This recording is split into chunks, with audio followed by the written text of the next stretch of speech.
우리 예수님의 가장 위대한 기적은 말씀대로 부활하신 거예요. 가장 위대한 메시지는 내가 부활할 것이다, 이것입니다. 요한복음 11장에 나사로의 죽음 앞에서 예수님이 그렇게 말씀하셨죠. 나는 부활이요 나는 생명이니 나를 믿는 자는 죽어도 살겠고 무릇 살아서 나를 믿는 자는 영원히 죽지 아니하리라. 아멘. 그 다음에 주님이 이렇게 말씀하셨죠. 이것을 네가 믿느냐? 이것을 믿는 것이 참 중요하다는 것을 오늘 본문은요 우리가 말씀하시고 있는데요. 왜냐하면 예수님이 부활하시기 전에 또 죽으시기 전에 예수님 분명히 말씀하셨습니다. 내가 죽은 다음에 사흘 만에 살아날 것이다, 계속 강조하셨어요. 그러나 막상 예수님께서 죽으시고 부활하셨을 때 누구도 그 사실을 믿지 못했죠.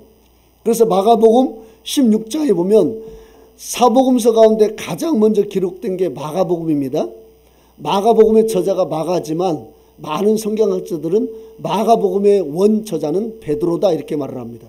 베드로가 마가를 통해서 기록하게 한 게 이 마가복음이에요.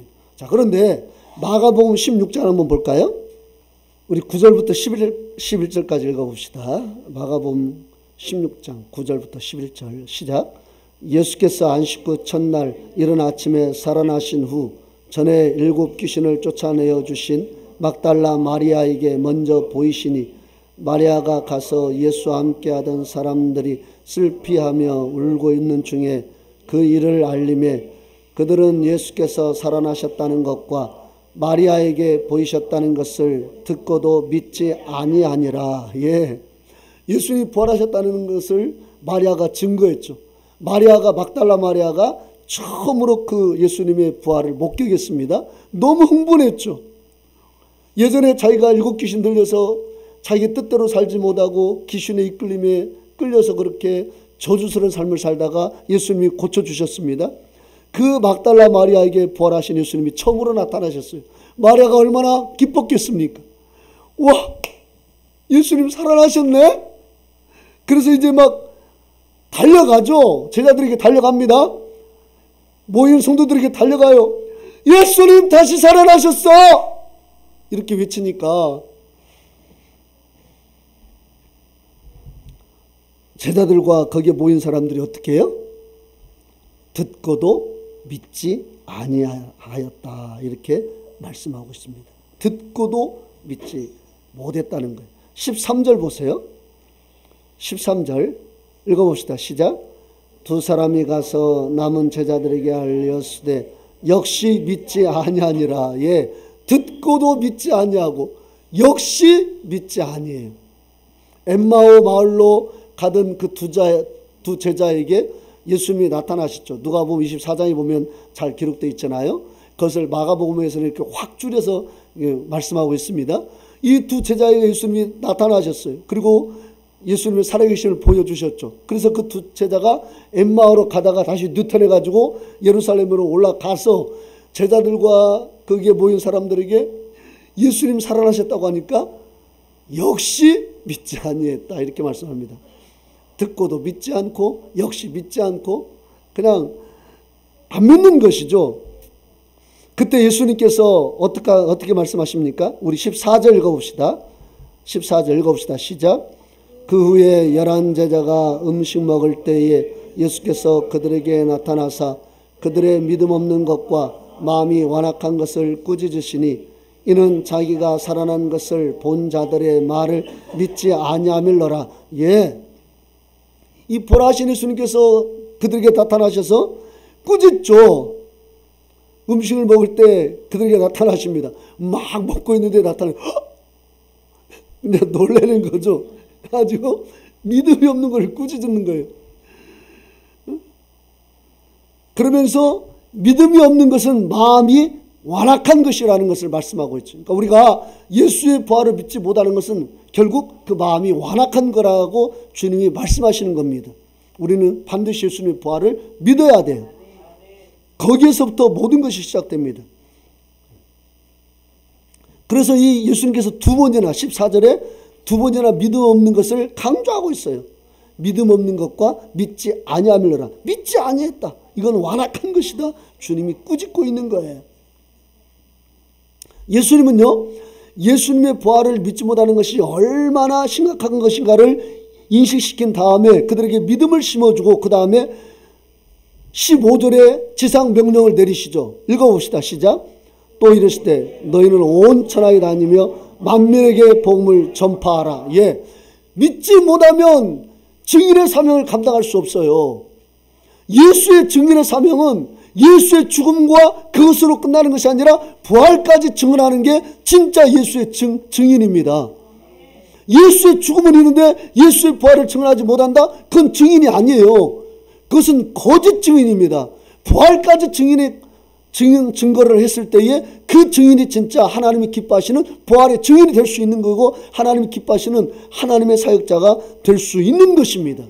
믿음을 주시고 난 다음에 그 다음에 너희는 온 천하에 돌아다니면서 만민에게 복음을 증거해라. 그리고 16절 뭐라고 말씀하고 있어요? 믿고 세례를 받은 사람은 구원을 얻을 것이요 믿지 않는 사람은 정죄를 받으리라. 자, 부활의 복음을 믿으면 그 다음에 세례를 받는 그러한 하나님의 복음의 순종까지 이어진다는 겁니다. 그래서 예수의 부활을 믿으면 예수님이 이름으로 베푸는 침례도 믿게 되어 있어요. 그러면 그 사람이 구원을 얻는다고 말씀하고 있습니다. 여러분, 구원을 얻고 세례를 받아라 이렇게 말씀하고 있지 않습니다.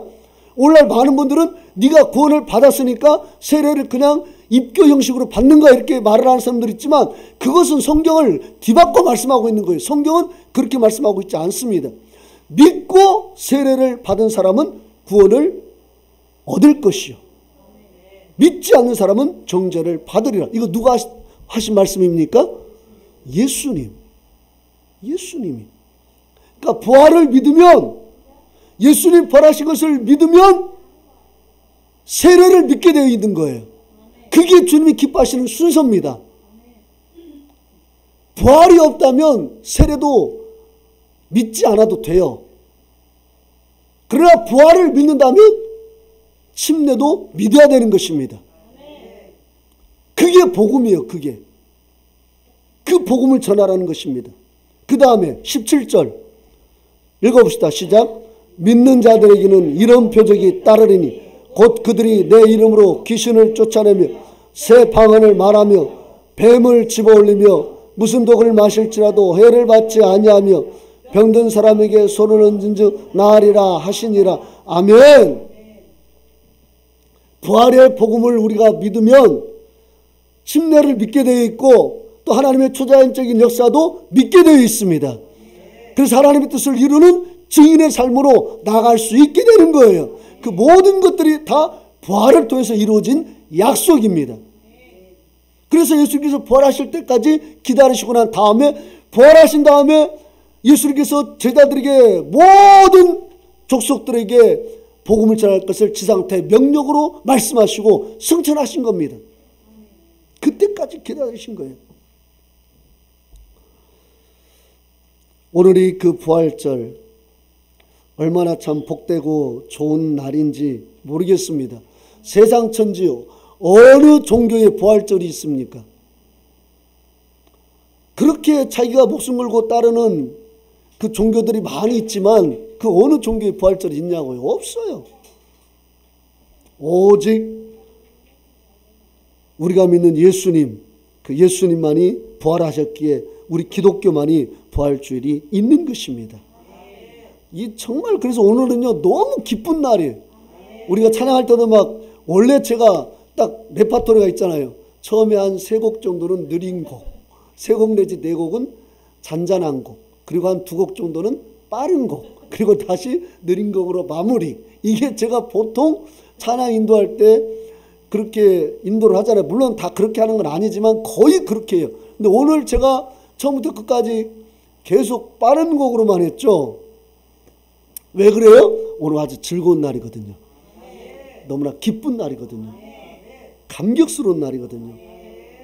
그래서 우리 막 사실 부활절에 막 폴딱폴딱 뛰면서 우리가 찬양을 해야 돼. 막 진짜 이게 여러분 한번 생각해 보세요. 여러분이 만약 그 예수님 당시 그 자리에 있었다고 생각해 보세요. 내가 예수님 어떻게 죽었는 줄 알아요. 그냥 그 심장 쇼크로 돌아가시면 그래 부활하실 수 있지 이렇게 믿을 텐데, 심장 쇼크로 돌아가신 것도 아니고 뭐 뇌졸중으로 쓰러졌다 돌아가신 것도 아니고 완전히 그냥 막 채찍으로 온몸이 다 갈갈기 찢겨서 막 물과 피를 다 쏟으시고, 그것도 보다라서 십자가에서 그냥 모든 걸 다 쏟으시고 죽고 난 다음에도 그것을 확인하기 위해서 창으로 옆구리를 찔러서 심장까지 관통시켜 버렸잖아요.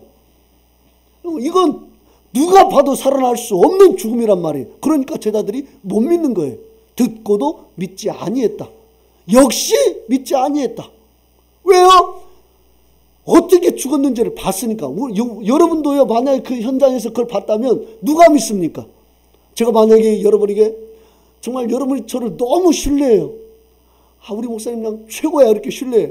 그래서 제가 여러분에게 우리 예수님 부활하셨어요 그러면은 여러분 어떻게 생각했어요? 목사님이 도셨네. 드디어 도셨어. 예수님을 너무 사랑하는 나머지 도셨어. 우리 어떻게 하면 좋아? 어떻게 하면 좋아? 어떻게 하면 좋아? 우리 기도하자. 우리 목사님 도셨어. 완전히 도셨어. 이럴 거 아니겠어요? 진짜 죽음을 목격한 저와 여러분이라면, 그리고 제가 예수님의 부활을 보고 여러분에게 증거했다면 똑같아요. 목사님 그런 말씀하세요. 목사님이 예수님이 그냥 어떻게 더 심하게 죽으셔도 저는 부활을 믿어요. 이건요 진짜 거짓말이에요. 우리는 못 믿어요. 진짜 못 믿는 게 맞아요. 그래서 제자들이 진짜 못 믿었던 거예요. 그 죽은 자를 살린 예수님을 보고도, 폭풍을 잔잔케 한 그 예수님을 보고도, 38년의 중풍병자를 고친 것을 보고도, 안진뱅이를 일으키신 주님을 보고도 부활하신 주님을 못 믿었던 것입니다. 그렇게 놀라운 기적들을 봤으면서도 예수님의 죽음 앞에서는 그 부활을 믿지 못하는 거예요.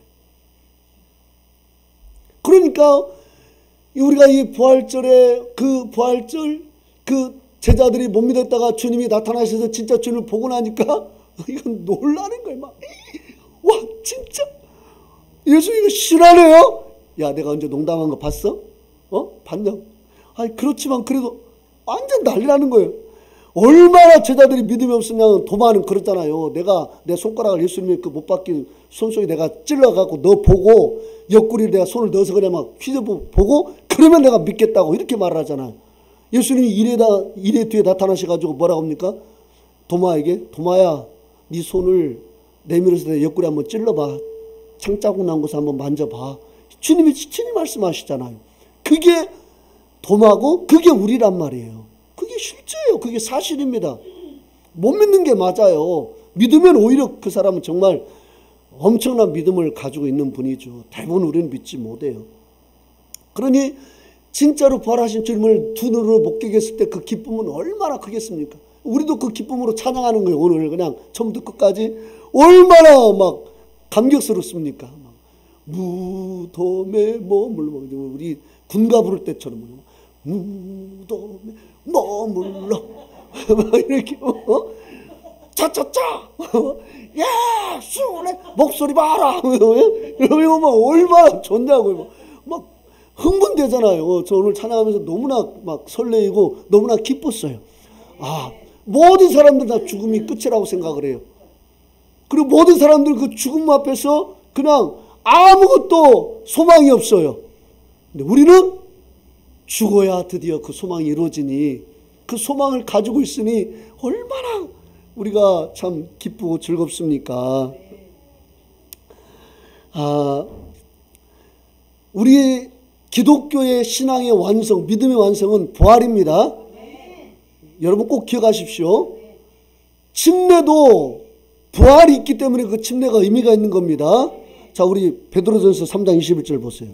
물은 예수 그리스도께서 부활하심으로 말미암아 이제 너희를 권하는 편이 곧 세례라. 이는 육체의 더러운 것을 제하여 버림이 아니요 하나님을 향한 선한 양심의 간구니라. 여기 중요한 말씀이 있죠. 물이 구원의 표라고 말씀하고 있는데 그 중간에 뭘 말씀하고 있냐면 예수 그리스도께서 부활하심으로 말미암아 이제 너희를 구원하는 표다 이렇게 말씀합니다. 그러니까 물은 구원의 표인데 그 중간에 뭐가 있냐면 예수께서 부활하심으로 말미암아 이제 그 세례의 효력이 발생하게 되었다는 사실입니다. 그러니까 예수님의 부활이 없으면 우리의 제사함도 의미가 없는 거예요. 왜? 하나님 앞에 설 수 없는 그 부활의 몸을 우리가 입을 수가 없으니까. 그래서 우리의 침례도, 제사함을 얻게 하는 침례도 완성시켜주는 것이 뭐냐면 부활입니다. 부활이 있기 때문에 이제 침례가 너희의 구원의 표다, 이렇게 말씀하고 있는 거예요. 그러니까 기독교에 있어서 이 부활주일은요, 가장 기쁘고 가장 은혜스럽고 가장 영광스러운 날이라는 사실입니다. 아멘. 모든 것이 부활 때문에 우리가 다 소망이 있고 그 부활이 있기 때문에 우리가 주 안에 사는 그 모든 것들이 다 의미가 있는 것입니다. 자, 오늘 본문요, 베드로전서 1장 3절 4절에 보면 우리 주 예수 그리스도의 아버지 하나님을 찬송하리로다. 그의 많으신 긍휼대로 예수 그리스도를 죽은 자 가운데서 부활하게 하심으로 말미암아 우리를 거듭나게 하사 산 소망이 있게 하셨다, 이렇게 말씀하고 있습니다. 예수 그리스도를 죽은 자 가운데서 부활하게 하심으로 말미암아, 이것은 복음의 핵심이죠. 그러니까 복음의 핵심이 뭐냐? 예수님께서 우리 죄를 위하여 죽으시고 부활하신 것, 이게 바로 복음의 핵심입니다. 그래서 이걸 통해서 우리가 거듭나게 하신 하나님의 은혜를 입게 되었어요. 우리가 뭘 통해서 거듭났습니까? 물과 성령으로. 이게 복음이죠. 우리가 물과 성령으로 거듭남을 통해서 우리가 이제 거듭나게 되었어요. 그 거듭남을 통해서 우리가 이제 산 소망을 갖게 되었죠. 이 죽으심에 연합하는 것은 제가 저번 주에 말씀드렸죠. 예수님의 피 흘려 죽으심에 연합하는 것은 예수 이름으로 받는 뭐라고 그랬습니까? 침례라고 그랬습니다. 그 다음에 부활에 연합하는 것은 뭡니까? 성령을 받는 거예요. 성령. 성령은 살리는 영이거든요. 자, 우리 요한복음 6장 63절. 살리는 것은 영이니 육은 무의가 아니라 내가 너에게 이른 말은 영이요 생명이요. 아멘. 살리는 것은 뭡니까? 영. 아멘. 육은 육을 못 살려요. 저는 여러분을 못 살린단 말이에요. 왜냐? 저는 육이기 때문에. 그러나 제 안에 계신 성령은 여러분을 살릴 수 있어요. 성령 여러분 안에 역사하면 여러분을 살릴 수 있습니다. 살리는 것은 뭐라고요? 영. 육은 육을 살릴 수가 없어요. 그래서 부모가 저를 낳았어도 저를 살릴 수가 없는 거예요. 왜? 육이니까. 육은 육으로밖에 통할 수가 없어요. 위로부터 능력이 우리 가운데 임할 때, 성령이 임할 때 우리가 살아나는 겁니다. 자, 예수께서 37장 보세요. 37장 5절 보십시다. 주 여호와께서 이 뼈들에게 이같이 말씀하시길 내가 생기를 너희에게 들어가게 하리니 너희가 살아나리라. 아멘. 여기서 생기가 뭐냐면 바로 이 생기는 이 히브리어로 루하르입니다. 루하르. 이것은 영이란 말, 성령이란 말입니다. 성령을 너희에게 들어가게 하리니 너희가 어떻게 한다고요? 살아나리라. 그 살아나는 그 주체가 어떤 거냐면 1절 보면 마른 뼈예요. 마른 뼈. 골짜기 가운데 마른 뼈가 가득한데 2절 보면 힘이 많고 아주 말랐더라. 마른 뼈. 완전 말라 비뚤어진 해골 덩어리들. 수많은 해골들이 생기를 집어넣으면 어떻게 된다고요? 살아나리라. 아멘. 자, 6절 읽어보세요. 6절 시작. 너희 위에 힘줄을 두고 살을 입히고 가죽을 덮고 너희 속에 생기를 넣으리니 너희가 살아나리라. 아멘. 너희 속에 생기를 넣으리니 그때 어떻게 된다고요? 살아나리라. 9절 또 내게 이르시되 인자야 너는 생기를 향하여 대언하라. 생기에게 대언하여 이르기를 주 여호와께서 이같이 말씀하시기를 생기야 사방에서부터 와서 이 죽임을 당한 자에게 붙어서 살아나라 하셨다 하라. 예. 죽음을 당한 자에게 불어서 살아나게 하라. 생기가 살리는 것입니다. 성령이 살리는 거예요. 자, 10절 읽어보세요. 시작. 이에 내가 명령하여 대언하였더니 생기가 그들에게 들어가며 그들이 곧 살아나서 일어나 서는데 극히 큰 군대더라. 아멘. 드디어 에스겔이 대언하니까 어떤 일이 벌어집니까? 그 수많은 말라 비틀어졌던 뼈들이 다시 살아나서 일어나는 거예요. 생기가 들어가니까. 성령이 들어가면 아무리 말라 비틀어진 인생도 살아나는 역사가 있고, 죽어서 다 사라져버린 인생도 성령이 마지막 날에 다시 그 사람 안에 들어가서 그 사람을 일으키는 놀라운 역사가 있는 것입니다. 얼마나 놀랍습니까? 자, 그래서요, 이러한 일들을 어떻게 말씀하고 있냐면 12절 보세요. 12절. 그러므로 너는 대언하여 그들에게 이르기를 주 여호와께서 이같이 말씀하시기를 내 백성들아, 내가 너희 무덤을 열고 너희로 거기에서 나오게 하고 이스라엘 땅으로 들어가게 하리라. 예, 그 영이 들어가니까 이제 무덤을 열고 내가 너희를 거기에서 나오게 하여 이스라엘 땅으로 들어가게 하리라. 바벨론의 그 나라가 이스라엘 백성들이 무덤과 같은 곳이었습니다. 그들이 포로로 잡혀갔습니다. 바벨론으로. 소망이 없어요. 아무런 희망이 보이지가 않아요. 무덤 같은 곳이에요. 그런데 하나님 말씀하십니다. 내가 거기 무덤 같은 곳을 내가 열고 너희를 이스라엘 땅으로 들어가게 하리라. 약속의 땅으로 들어가게 하리라. 우리가 죽어도 무덤을 열고 우리를 약속의 땅 천국으로 가게 하리라. 뭘 통해서? 성령을 통해서. 그래서 14절 읽어보세요. 14절 읽어봅시다. 시작. 내가 또 내 영을 너희 속에 두어 너희가 살아나게 하고. 예, 내가 또 내 영을 너희 속에 두어. 이 영도 똑같은 말입니다. 루아흐예요. 생기나 영이나 원어는 똑같습니다. 루아흐입니다. 내 영을 너희 속에 두어 너희가 살아나게 하고. 예. 성령은 우리를 살리게 하는 영입니다. 이렇게 침례는 죄사함을 죄를 사하고 성령은 사망에서 우리를 자유케 합니다. 그래서 죄와 사망에서 우리를 자유케 하는 것은 뭡니까? 예수님의 십자가의 죽음과 부활이요, 우리가 거기에 연합해서 예수로 침례받고 성령 받을 때 죄와 사망에서 우리는 드디어 완전한 자유를 누리는 거예요. 이 땅이 무엇이 문제입니까? 이 땅의 가장 큰 문제는 죄와 사망입니다. 죄와 사망에서 사람은 누구도 스스로 해결할 길이 없습니다. 죄와 문제가 해결돼야 그때 주어진 게 뭐냐면 산 소망입니다. 자, 오늘 본문 다시 한번 보세요. 예수 그리스도를 죽은 자 가운데서 부활하게 하심으로 말미암아 우리를 거듭나게 하사 산 소망이 있게 하시고. 거듭난 자에게, 왜 거듭난 자에게 산 소망이 있습니까? 죄와 사망의 문제가 해결됐기 때문에 산 소망이 있는 것입니다. 자, 그렇다면 산 소망은 구체적으로 무엇입니까? 4절 읽어봅시다. 본문 4절 읽어보겠습니다. 시작. 썩지 않고 더럽지 않고 쇠하지 아니하는 유업을 있게 하시나니 곧 너희를 위하여 하늘에 간직하신 것이니라. 아멘. 우리가 가지고 있는 산 소망은 뭐냐면 썩지 않고 더럽지 않고 쇠하지 않는 유업을 받는 거예요. 이 쇠하지 않는 것은요, 원어를 살펴보니까 망해 없어지지 않는 것을 말씀하고 있는 것입니다. 자, 그런데요, 가만히 보면 세상과 완전히 반대되는 개념이에요. 세상은 어떻습니까? 썩고 더럽고 망하는 것입니다. 그러니 우리가, 여러분, 이 땅에 뭘 우리가 소망 삼을 수 있겠습니까? 썩고 더럽고 망할 것에 마음을 두는 사람이 세상에 어디 있습니까? 안 그래요?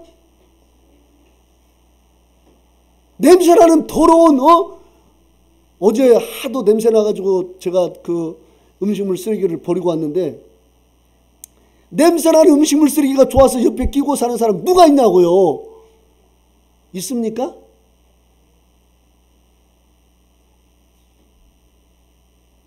썩고 더럽고 망하는 그것에 목숨 걸 사람은 아무도 없어요.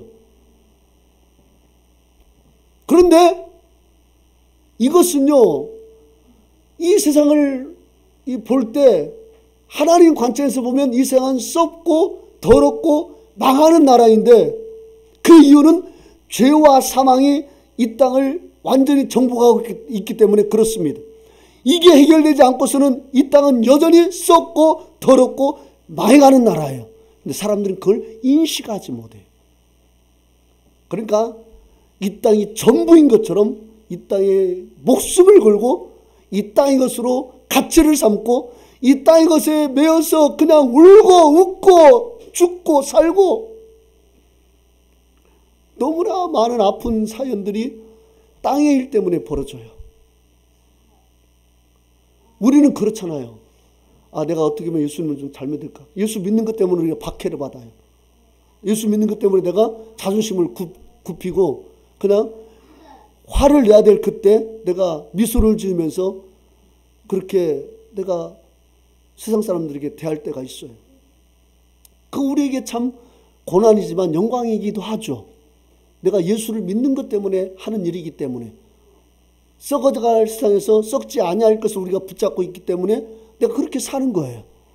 만약에 내가 하는 그 모든 것들이 썩어질 거라면 여러분 그럴 필요 없어요. 그렇게 살지 마세요. 그냥 같이 싸우고 같이 그냥 대들고 같이 욕하고 그냥 그러세요.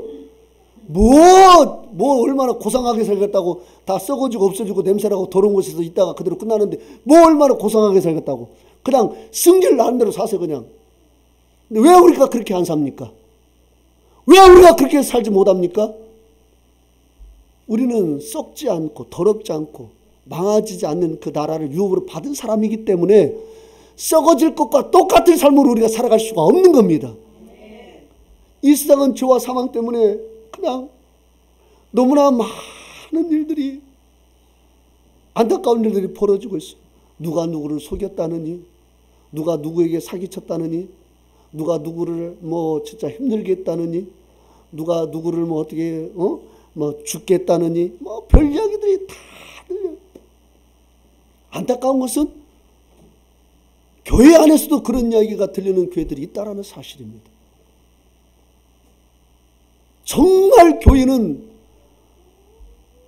어떻게든 죄인들이 와서 하나님 만나서 다시 거듭나는 것이기 때문에, 물론 여러 전혀 모르는 사람들이 와서 교회를 이루기 때문에 교회가 잡음이 있을 수는 있지만, 그러나 거기에서 예수라는 분이 교회의 주인이기 때문에 그 안에서 우리가 일치를 봐야 되잖아요. 그런데 그 일치가 없어요.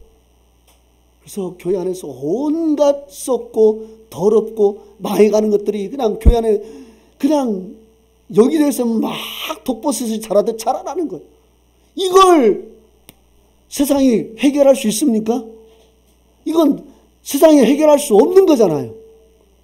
그래서 고린도전서 그 6장에 보면 그 형제 송사에 대해서 말씀하면서 너희가 그걸 해결할 수 없느냐? 왜 세상 법정에 그것을 맡기느냐 할 정도로 책망하잖아요. 교회 안에서 그게 교통정리가 되고 그게 뭔가 질서가 잡히도록 해야 되는데 교회 안에서 그게 이루어지지 않는단 말이에요. 그러니까 어떻게 합니까?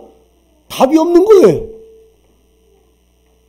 교회가 영혼을 살리는 유일한 이 땅에서 생명 공동체인데, 우리가 그걸 생각한다면 어떤 갈등이 있을 때 그 갈등을 빨리 봉합해야 돼요.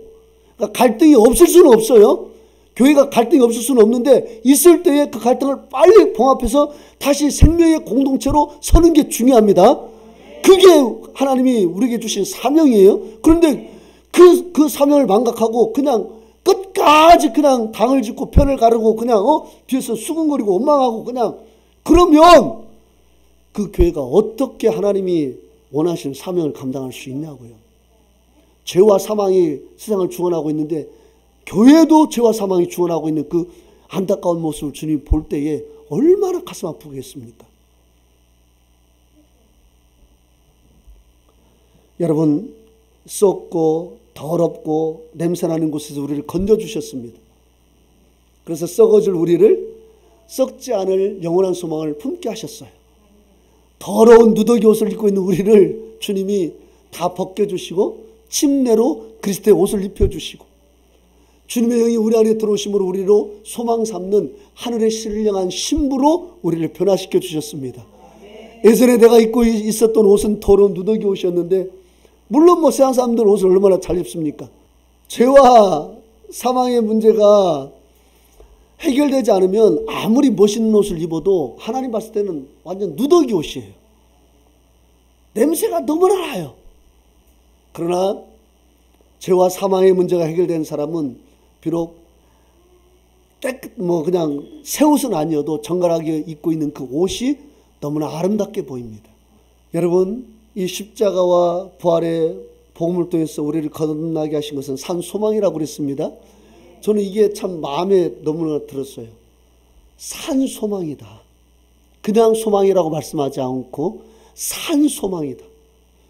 여러분, 어떤 사람은요, 소망을 가지고 사는데 그 소망이 자기가 봤을 때는 산 소망인데 하나님 보실 때는 죽은 소망이에요. 죽은 소망을 가지고 그냥 울고불고 난리를 그냥 하면서 살아요. 그건 하나님 봤을 때 진짜 아무것도 아니고 아무런 가치도 없는데 그 사람은 거기에 너무나 큰 가치를 두면서 소망을 가지고 진짜 막 죽을 듯 살 듯 모르고 새벽에 일찍 일어나서 밤 늦게까지 애를 쓰고 고생을 해요. 하나님 관점 봤을 때 그것은 진짜 아무것도 아니에요. 그건 죽은 소망인데 그 사람 그걸 몰라. 믿음의 눈을 뜬 사람, 영적인 눈을 뜬 사람, 죄와 사망의 문제가 해결된 사람은 그게 보여요.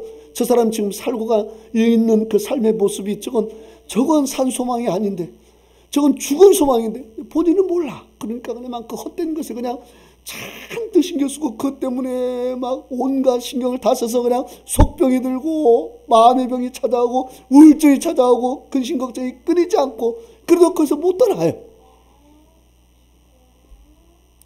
그 사람이 그렇게 하는 것은 그게 산 소망이라고 생각하니까 그래요. 그런데 진짜 산 소망은 누가 가지고 있습니까? 예수 그리스도께서 복음을 통해서 우리에게 주셨어요. 아멘. 우리가 봤을 때 세상 사람들의 소망은 죽은 소망이고요. 세상 사람들이 우리를 볼 때 우리가 가지고 있는 산 소망은 죽은 소망이에요. 그러니까 욕을 해요. 저 예수 믿는 것들. 저렇게 살아가는 거죠. 봐봐. 뭐 교회에서 뭘 준다고 저렇게 막 교회에서 충성봉사 헌신. 아이고 참나 미친 것들. 세상 사람들은 교회에서 뭔가 열심히 하는 사람들 보고 칭찬하지 않아요. 욕을 해요. 왜 그런지 아십니까? 우리가 가지고 있는 산소망을 그들은 못 봐요. 우리가 가지고 있는 산소망을 죽은 소망이라고 생각을 해요. 그러니까 그들은 예수 믿는 것이 어리석게 보이고 예수 안에 사는 그 모든 행동들과 그 모든 헌신과 주 앞에 드려진 모든 것들을 다 우습게 여기는 거예요. 그러나 우리는 알아요. 어떤 게 진짜 산 소망이고 어떤 게 죽은 소망인지. 왜? 영적인 눈을 떴거든요. 우리는 보이거든요. 주님이 부활하심으로 우리에게 보여주셨거든요. 부활하심으로 성령을 약속하시고 부활의 영 성령이 우리 안에 들어오므로 우리도 예수님의 눈에 예수님의 그 시각이 열렸거든요. 그러니까 성도의 소망은 진짜 소망입니다. 그러니 여러분 속지 마십시오. 세상 사람들이 여러분에게 너 미쳤냐? 너 왜 그렇게 사냐? 야, 네 집 봐봐. 너 이렇게 뭘 그렇게 막 헌금하고 헌신하고. 야, 그때 여러분 담대하게 말하십시오. 야, 나는 잠깐 있을 것에 그렇게 크게 그렇게 의미를 두지 않아. 그래, 내가 이 땅에서 너보다 가난하고 못 살 수 있어. 그러나 다음 세상 영원한 세상 가봐. 그때 너는 후회할 거야. 그러니 너 빨리 예수 믿어. 여러분 이런 당당함이 있어야 돼요. 아멘? 그래, 야, 너 왜 아픈 곳을 건드려가지고 내가 지금 이렇게 가난하게 사니까 너까지 나를 놀리냐? 여러분 우리가 이러면 얼마나 창피합니까? 세상의 믿음의 사람들이 말이야, 안 믿는 친구들이 너 왜 이렇게 가난하게 산다는 그 말 한마디에 우리가 진짜 주눅 들어가지고 당당하게 어깨도 펴지 못하고 이렇게 산다는 거, 이건 진짜 있을 수 없는 일이잖아요. 아유, 초대교회 제자들 보세요. 누가 집 한 칸 번듯하게 가지고 살았습니까? 다 전 세계로 흩어져라는 예수님 명령 앞에 집도 절도 다 버리고 그냥 쓰레기처럼 다니면서 복음 전하다 다 순교당했잖아요. 그들 세상 관점으로 보면 성공한 사람입니까? 누가 성공했어요? 그렇게 죽었는데. 세상 관점으로 보면 성공한 사람이 누가 있냐고요. 예루살렘에 핍박이 왔을 때 성도들이 어떻게 합니까? 집이고 뭐고 다 버리고 흩어졌잖아요. 그러면 그 사람들 뭐라고 설명할 거예요? 그러니까 내가 있든 없든지 내 가진 것으로 당당함을 여러분 내세우지 마시고 예수 때문에 당당해지십시오. 예수 주신 복음 때문에 담대해지고 그냥 당당해지세요. 아멘. 그래야 우리가요, 우리보다 돈 많은 사람도 전도할 수 있어요. 사도 바울이 그러잖아요. 사도행전 20장에 아그리빠 왕 앞에서 그가 그냥 감옥에 갇혀있다가 아그리빠 왕 앞에 변론하려고 나와요. 근데 그 모습이 정말 누추해요. 그런데 아그리빠 왕 앞에서 이렇게 말해요. 이렇게 결박된 것 외에는 다 나와 같기를 원한다. 얼마나 당당합니까? 결박됐어요. 죄수의 몸이에요. 거기서 당당함이 나올 수 있습니까? 근데 바울은 당당해요. 이렇게 결박된 것 외에는 다 나와 같이 예수를 믿기 원한다. 예수 안에서 살기를 원한다. 나를 보내신 것을, 나를 부르신 것은 어둠 가운데 있는 자를 빛으로 부르기 위해서 나를 불렀다. 내 사명, 내가 이 땅에서 잘 먹고 잘 살기 위한 것이 아니다. 내 사명은 어둠 가운데 있는 자를 빛으로, 사단의 권세로 눌려있는 자를 하나님께 돌아가게 하는 것이 내 사명이다. 여러분, 하나님 여러분 잘 살게 하신다 해도 그것 때문에 자랑하지 않기를 바랍니다. 정말 우리가요, 우리 교회가 만약에 크게 부흥하였어도 우리가 교회 사이즈 때문에 자랑하는 교회가 되지 않기를 원합니다. 우리는 끝까지 예수와 복음을 자랑하는 교회가 되기를 원합니다. 부활하신 예수님 때문에 주어진 그 복음과 그 안에서 주어진 산 소망, 이걸 우리가 자랑하기를 원합니다. 여러분, 예수님은 이것 때문에 다 견디셨습니다. 예수님 십자가를 지실 수 있었던 것도 부활을 통해서 산 소망을 주시려고 이 십자가를 견디셨습니다. 제자들의 오해도 주님이 견디실 수 있었던 것은 바로 부활과 우리에게 주실 산 소망이 있었기 때문에 주님이 그걸 보시고 제자들이 예수님 배신하고 떠났을 때도 주님 그것을 견디셨던 겁니다. 우리 역시 마찬가지입니다. 모든 것을 견디게 하고 가능케 하는 것은 부활을 통해서 우리에게 산 소망이 주어졌기 때문에 그렇습니다. 여러분, 이기십시오. 견디십시오. 승리하십시오. 믿음으로 선포하십시오. 진짜 중요한 것은 예수라는 보석과 복음을 통해서 내게 주어진 산 소망.